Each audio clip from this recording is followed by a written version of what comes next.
Yan. O, round 2 ha. O, kita na ulit yung screen. Yes po, sir. Yun. So kanina po, ayun, navigate lang po natin yung workspace. So una natin, menu bar. Dito po natin makikita yung file, edit. Yung mga po yan para po sa mga additional commands kung paano po tayo mag-design sa Adobe Illustrator. And then yung second row naman po natin is ang tawag dito, nakalimutan ko agad, control panel. So ito po yung properties kapag gumagamit naman po tayo dito sa mga tools. So tools naman po tawag dito. Sa mga tools na gagamitin natin sa pagde-design. Okay, so kung mapapansin nyo, pagka nag-iba tayo ng tools, mag-iiba rin yung control panel natin dito. So try natin sa text. Saan yung text tool? Ayan.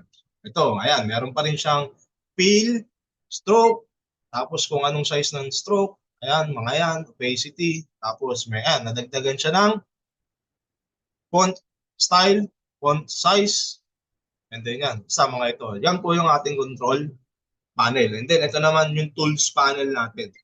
Okay? Now, pagdating naman po dito sa right side natin, ito yung panels lang, tawag, panels. Okay? So, dito natin makikita yung iba't ibang properties na nakadock. So, pag sinabi po natin nakadock, yan po yung pwede nating i-arrange kung saan natin gustong ilagay. Okay? So, by default, nandito lang lagi po siya sa right side. So, depende po sa arrangement na gagawin nyo. Okay? So, now, since na pwede natin siyang galaw-galawin,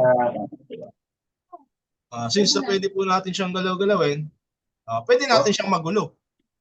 Diba? Kagaya niyan. Gulo-gulo na. Hindi na siya katulad ng organized kanina. So, pag ganyan, pwede natin siya ibalik doon. Kaya lang, mag-iiba na yung mga positioning niya. Okay? So, for example, na-close natin na ganyan, tapos nag-iba-iba na yung position. Tapos yan, na-close natin lahat yan. Now, saan natin nahanapin? Okay?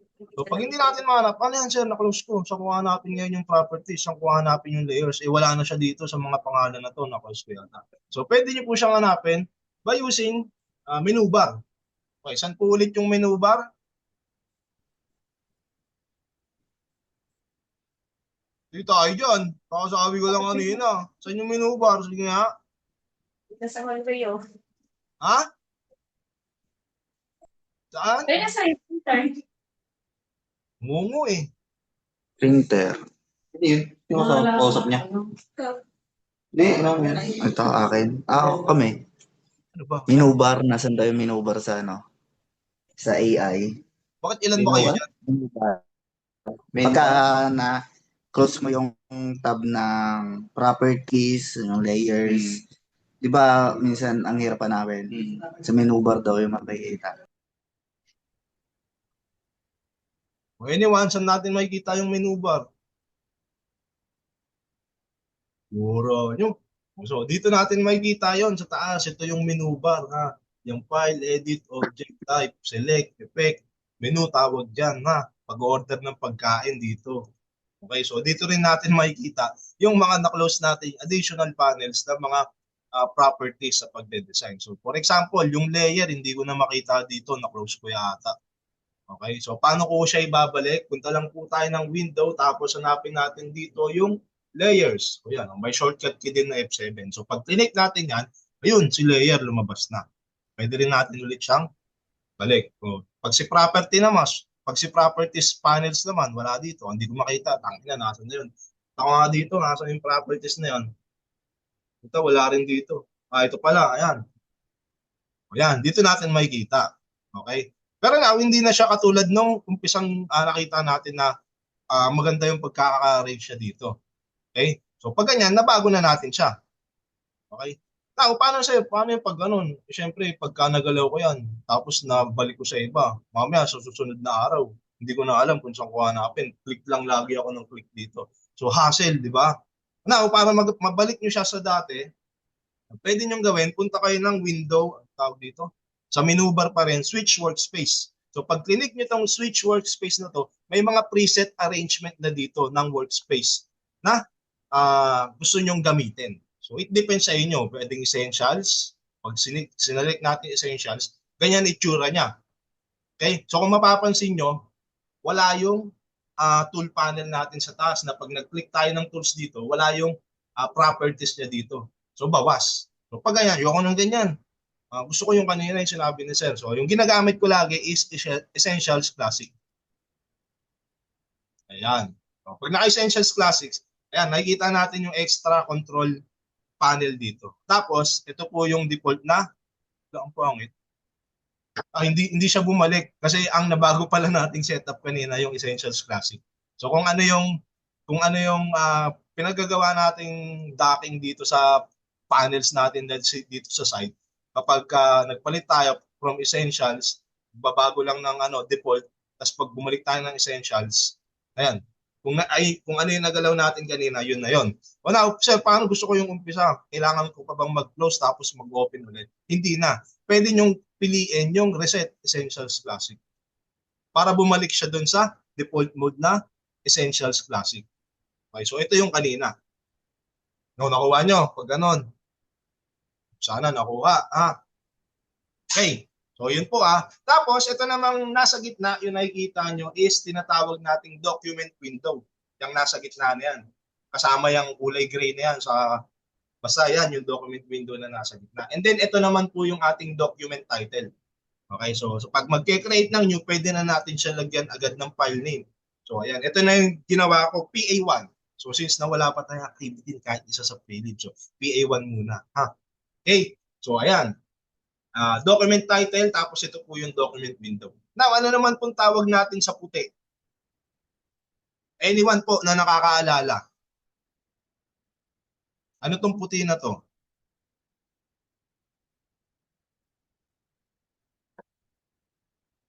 Lo na naman mga ulyanin na ba tayong lahat? Kayo pala. Huwag nang teteng naman yan. Okay, so ang tawag naman po natin dito sa white na to is yung ating artboard. Okay?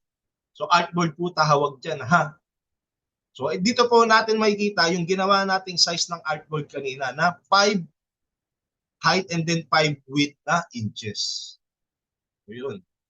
O yun Yun po yung ating review or refreshment sa workspace ng Adobe Illustrator. Sana matandaan nyo. Tatandaan nyo ba? Matatandaan nyo ba? Sagot naman. Di sure. Di sure. Hirap yan. Di sure, sir. Sige. So, familiarize nyo na lang yung workspace natin para pag kayo na magde-design. Hindi po siya katulad ni Canva na ang mga template is nandiyan lang, drag and drop ka na lang. Madali lang siyang i-navigate. Ito po kasi yung gagamitin natin sa visual graphics design is ginagamit po ng mga professional designer. Pero hindi po ako yun Hindi po ako professional. Hindi ko po sinasabi na expert po ako pagdating dito.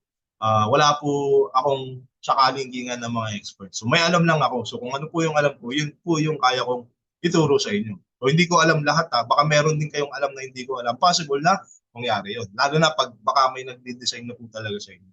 Okay? So yun lang. Disclaimer hindi ako expert Okay? So let's proceed. Yan, meron na tayong artboard na 5 by 5 inches. Gaya nga po ng sabi ko, ang una nyong gagawin ng activity is manggagaya tayo ng logo. Okay, so bahala na kayo kung ano yung pinakamadaling logo na gawa na yun, pwede nyong gayahin. So itong Facebook, hindi nyo na pwedeng gayahin kasi ako na yung gagawa nito. So meron lang siyang square dito, tapos letter F. Napakadali. So paano ko gagawin yan? Okay, so dinownload ko na yung file na yan. Saan napunta? Takay na muna, saan? Ito pala. Ayan. Facebook logo. Okay. Para at least hindi na tayo mag-alt-tab, alt-tab, pwede natin siyang i-import. Drag and drop lang natin. Ayan. Dalawa screen ko, galing siya sa tab ko. Tangin ang laki. Sir, ang laki. Ayan, natakpan ngayon yung artboard size natin, di ba? Now, paano natin siya i-resize? Doon pa pala sa pag-navigate, baka nakalimutan nyo na rin paano kayo mag-zoom in, zoom out. So, pwede kayong gumamit ng zoom tool. Ito, by default, naka-plus sign. So, ibig sabihin, pag click nyo yung left click, zoom yan. Kung saan siya nakatutok. Pag hinold nyo naman yung alt button, pag negative naman siya. Pag click nyo ng left click, mag-zoom out syempre. Okay? So, pagka yung naman, panning, from left to right, for example, zoom in natin. Gusto natin makita yung detail kung ano yung mas malapit. Tapos, gusto natin makita yung sa baba, pwede tayo mag-scroll dito. Ayan. And then dito rin, from left to right. Ba, ganon. Now, hassle, kung gagamit pa tayo dito ng zoom tool, takin na, asan na yung zoom tool dito? Isa-isa inyo pa yan, lalo na pag di nyo kabisado. Ina mo, asan ka na zoom? Wala dito. Now, pwede po tayong gumamit ng shortcut keys. So, para makakuha natin yung shortcut keys ng zooming, hold nyo yung Alt button sa keyboard, tapos may scroll kayo dyan sa mouse. O, gamitin nyo lang yun. While holding Alt, scroll down and scroll up nyo, mag-zoom siya. O, kuha nyo? Tapos kapag sa panning naman, yung left and right and then up and down, para hindi na kayo pumunta dito sa scroll size na yan, scroll button, ang gawin nyo, shortcut keys, hold nyo yung space. Tapos makikita nyo, magiging kamay siya. Or pwede kayong gumamit nito hand tool. Pero ang shortcut niya is space. Okay? Naka-hold tapos pwede nyo ganyan. No? Hindi lang up and down, hindi lang left to right. O pwede rin pa-diagonal, pa-X. Nakuha nyo mabuti? Ha? Nare-refresh ba kayo? Naturo ba sa inyo yan? Oo, sir. Yun, very good. Siyempre, sa akin kagaling eh. Okay. So ngayon, paano naman sir? Ang laki na itong logo na ito na download ko eh. 5x5 inches lang yung pagawin natin, di ba? Hindi palitin natin. So pag palilitin natin yan, pag na-import na natin yan, kailangan muna natin siyang i-select. Paano siya i-select? By default kasi ang ating mouse cursor, naka-default yan sa selection tool. So dito tayo magse-select ng mga items or layers na nandiyan dyan sa inyong artboard. So select natin yan. Tapos pag na-click nyo, lalabas to. Yung mga dots sa edges niya. So ibig sabihin, dyan tayo pwede mag-resize. Okay? So pag nag-resize tayo, click natin pababa, ayan, nagre-resize siya. Tapos anong napapansin nyo pag nag-resize tayo? Kaya yan, ganyan yung nagawa kong resize. Ano nangyari? Di ba na-stretch yung image? Okay, hindi na siya ganun, naging ano na siya, imbis na square, naging rectangle na siya. So para hindi nyo masira yung image, kapag magre-resize kayo ng any logo, hold nyo lagi yung shift. Tapos saka kayo mag-resize. In that case, hindi nyo may stretch or masisira yung image or logo na nire-resize nyo. Okay, so ayan, tignan mo, kahit anong lagay ko dyan, hindi na nagbabago yung square na shape niya. O, nakuha. Tapos, ipit na natin siya dito. Sakto natin na 5x5. Oh. Ayan, pwede na siguro yan. Tapos, kung may mga little movements kayo na gagawin, pwede nyo gamitin yung mouse, ganyan, or pwede rin gumamit ng arrow keys. Ayan, pwede na yan. O, sakto na ngayon yan na 5x5 inches. Okay, kasi ayan yung artboard natin, yung puti. Okay? So now, gawin natin, gagayahin natin siya. Set aside lang muna natin sa tabi. Tapos panning tayo ng konti. Okay? Gagayahin natin yung logo. Hindi natin siya basta kukopyahin lang. Magke-create tayo ng sarili natin para at least napagdaanan natin, ay paano siya ginawa? Parang ganon, di ba? Hindi yung gawa na tapos gagamitin mo na lang. Okay. So kung mapapansin nyo, meron lang siyang square na kulay blue. So paano tayo gagawa ng square na kulay blue? Using rectangle tool. Click natin, tapos create tayo ng square. No, di ba? Anong kulay ng square? Kulay itim. So paano natin papalitan? Dito sa control panel. Makikita natin, ito yung fill color niya and then ito naman yung stroke. So sir, anong pinagkaiba ng fill color sa stroke color? Tatanungin ko sarili ko o tatanungin ko kayo? Alam niyo ba kung paanong difference? Hindi, sir. Inom yun. So yung fill color, yun yung kulay sa loob ng shape. Tapos yung stroke color naman, yun yung edge or outline ng shape na ginawa nyo. Okay, so kung mapapansin nyo, by default, yung fill color niya itim. Tapos itong stroke color niya, crossed out, ibig sabihin wala. Okay? Nakuha tayo ng color blue na color. Tignan natin kung meron dito sa palettes. O yan, medyo malapit, di ba? O now, pag ganyan, kung gusto natin ganito yung kulay, yung maging square natin, pwede tayong gumamit ng, kung nga ba yun? Eyedropper tool. Taka na, nakalimutan ko na. Sure ba ako? Teka lang. Hindi na kasi gumagamit ito eh. Yun lang. O, kita mo? Ang ginawa yun daw.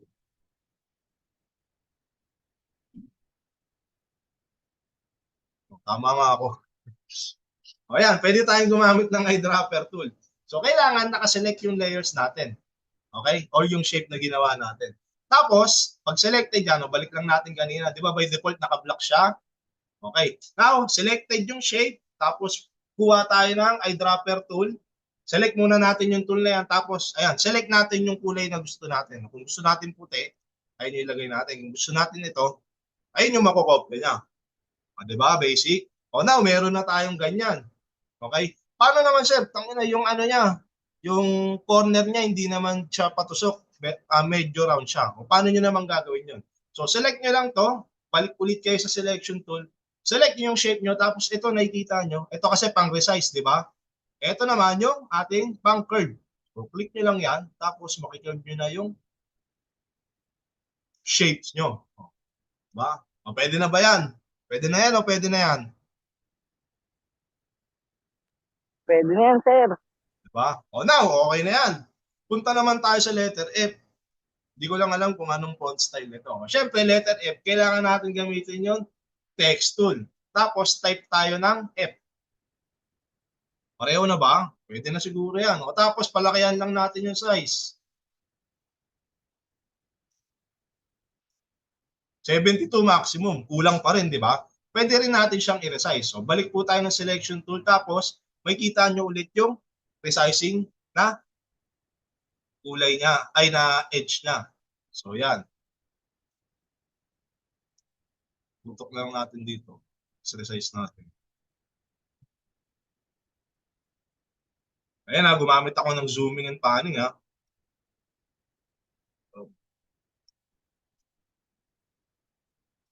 Hindi ko yata makukuha yung eksaktong ano nito. Pwede na siguro to. Hindi ko makukuha kasi hindi ko alam kung anong font style yung ginamit sa kanya. So, pwede na siguro yan, yung F na yan. Okay? O, parang ganito siya. Hindi, pwede yata. Dito ako mag-adjust sa baba.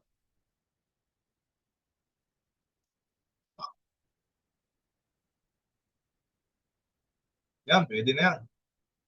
Ayan, pareho na kahit papaano, di ba? Pero may sobra tayo dito. Pero, hayaan nyo yan kasi nga since na ang artboard natin is 5x5, pag lumagpas dyan sa artboard tapos sinave natin, hindi masasama kung ano yung lumagpas. Okay? So, yan. Okay? So, pwede na, di ba? O ano na lang pinagkaiba? Kung hindi nyo pa rin alam yan, ano pinagkaiba ng F sa original kaysa sa ginawa natin? Bukod sa font style. Kulay lang, sir. Ha? Color. O, kulay lang. Kapal mo naman sumagot. O, paano ulit natin kukopyahin yung kulay nito kahit white lang yan? Sige nga.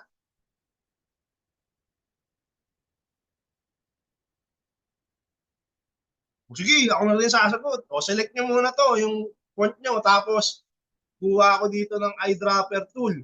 Tapos, click ko yung dito sa letter F na yan. O, yan, di ba? Ayos na yan. O, nagaya na natin yung Facebook logo na kinuha natin from the internet. Okay? So, yan, pwede na natin delete. O, pag magdi-delete, select nyo, tapos hit nyo lang yung delete button. Okay? May Facebook na tayo. Okay? Now, paano natin siya isi-save? Isi-save. Okay, na file. So, pag mag-save, syempre, file, save as. So, pag sinave natin siya na AI, ibig sabihin, Adobe Illustrator file. Okay, hindi pa siya image. Okay? So, pwede natin i-save as AI file para at least kung may changes na babaguhin, pwede natin mabago. Okay? Pero, sige, save natin. PA1. PA1 na ako dito. Sige, PA1 natin. Tapos dito, wala muna kayong babaguhin dito sa illustration option. Okay nyo lang. Tapos, makikita nyo na yung file nyo na nakasave as AI. So, ayan. Pagka ganitong file types siya, pwede nyo siyang editable using Adobe Illustrator din. Now, gusto natin i-save na image, kagaya nito PNG. Okay, so paano natin siya i-save na PNG? Hindi siya save as kasi pag sinave as natin, walang file save type as PNG dito. Wala. Okay? So, ang gagawin natin, i-extract natin siya as PNG. Paano natin gagawin yon? Select natin lahat ng design natin. Ay, parang masasama. Sige, try natin. Medyo nakalimutan ko na eh. Select lang natin yung design na ginawa natin lahat-lahat. So, mag-create lang kayo ng selection, parang ganito. Para masama lahat ng design. Tapos, file export. Export as, ayan, dito na tayo pwedeng kumuha ng pwedeng JPEG or pwedeng PNG. Try natin yung PNG. Tapos, ayan, so download din natin. Export natin. 300 ppi. Kasama yung F. Transparent. Okay, kasama yung F. So, gawin natin ng paraan kasi ito yung thumbnail. Cancel ko muna. So, para mawala yung F na to, kailangan natin siyang burahin. Paano ko nga buburahin ko?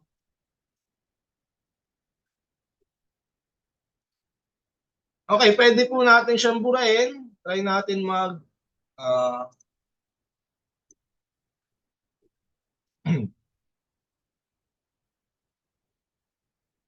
sige, para mabura po natin siya, select natin yung dalawang shape.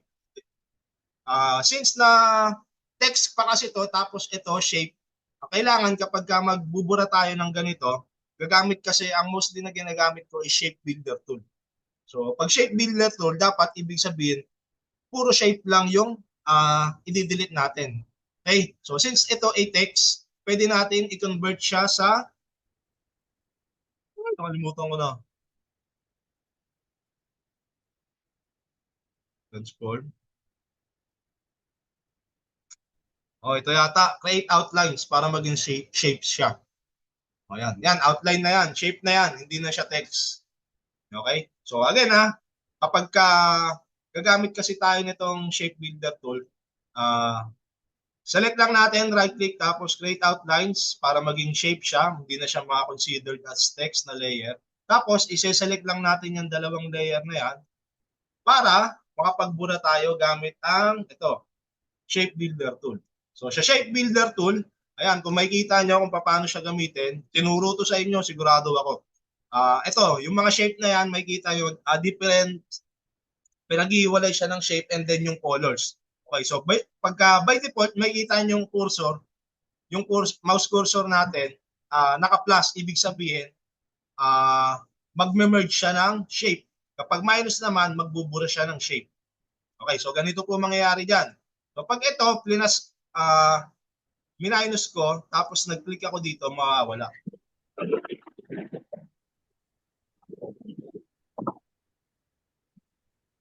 Okay?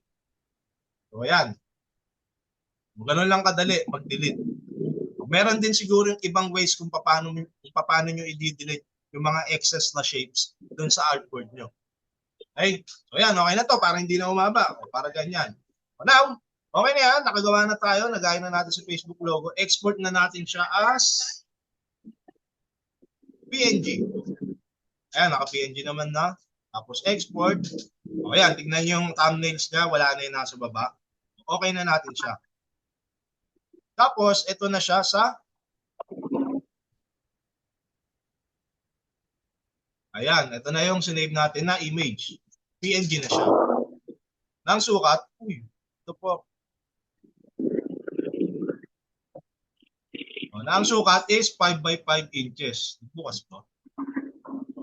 Naririnig niyo pa ako? Yes po, sir. Ayun, nawala yung zoom ko sa screen. So, ayan na po. Okay? So, ganyan, no? O, kaya niyo po bang gawin yon? Magkikreate, maggagaya lang po ng logo as your first activity.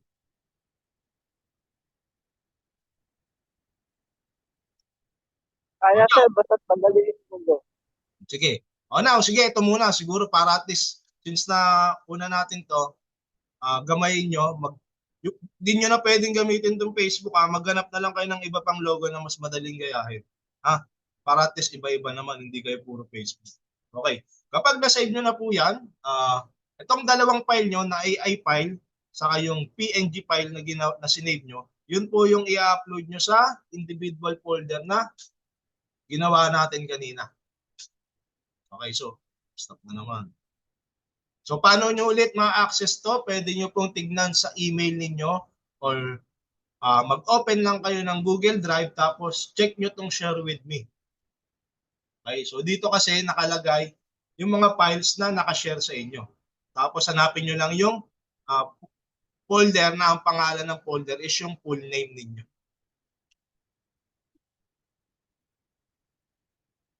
Siguro yun muna. Kasi papagawan ko pa sana kayo ng IATI logo. Kaya nyo pa ba? O ito muna.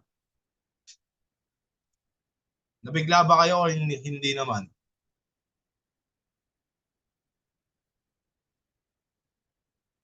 Yan po muna, sir. Sige, ito muna, ano. Tapos next ko na lang yung IATI logo. Sige. So, recorded naman to. Pwede nyo panoorin ulit mamaya sa G-Class kung ano po yung gagawin. Sir, kailan po yung deadline po niyan? Next week, Sige po, sir. mo diba? Saka po pala, sir, may prelim po ba kami sa'yo, sir? Yung mga nagbayad na po or nag-join sa Cisco, automatic po daw po yun, exempted sa prelim. Sige po, sir.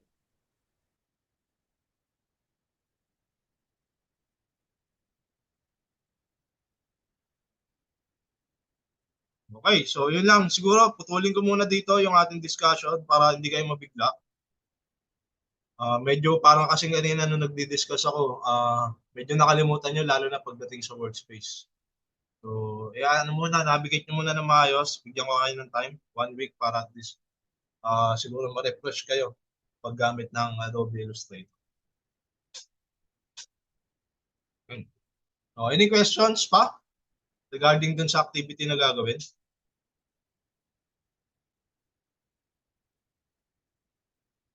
Wala na, no? Stop ko na yung recording para